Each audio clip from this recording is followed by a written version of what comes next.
Okay, guys, let's solve this next question from CAT 2018, the first lot. If you want, you can pause the video and try it once before you jump into the solution.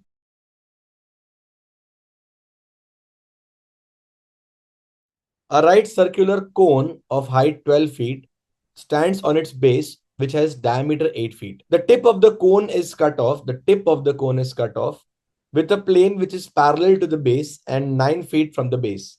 Pi is 22 upon 7. The volume in cubic feet of the remaining part of the cone is. All right. All right, guys. So first of all, the projection of this cone will look like a triangle like this. Okay. And the triangle will have a height of 12. So this length will be simply 12. It is the altitude for the triangle. And this will be having a length of 12. And base which has diameter 8 feet. If the base has diameter 8 feet, naturally the radius of the cone is half of 8, that is 4 feet, right? The tip of the cone is cut off with a plane which is parallel to the base and 9 feet from the base.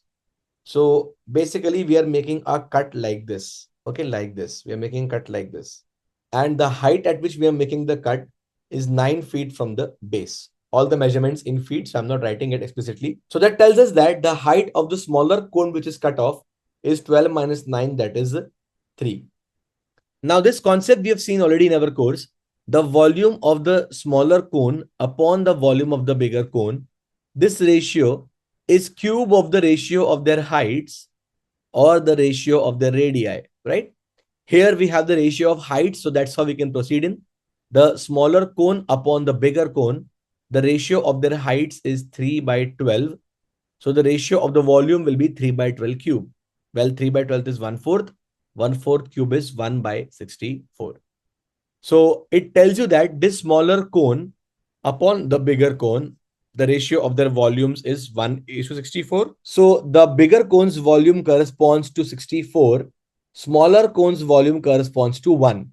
The difference in here, 64 minus 1 corresponds to 63. It is the volume of the remaining portion that is required, right? So basically, 64 is the volume of the big cone. 63 is the volume that you require. Okay, we can just cross multiply the two. What you are requiring actually is 63 by 64 times the volume of the big cone. The volume of the big cone, we can use the formula for this. 1 by 3. Pi is 22 upon 7. Pi r square. R is 4 square 16 into h for the bigger cone is 12. And that's how we solve this. So 7 into 9 is 63. Further 3 ones are 3. Then 16 4s are 64.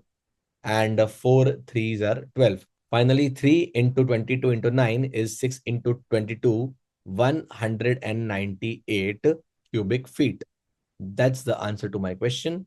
The volume of the remaining portion is 198 cubic feet.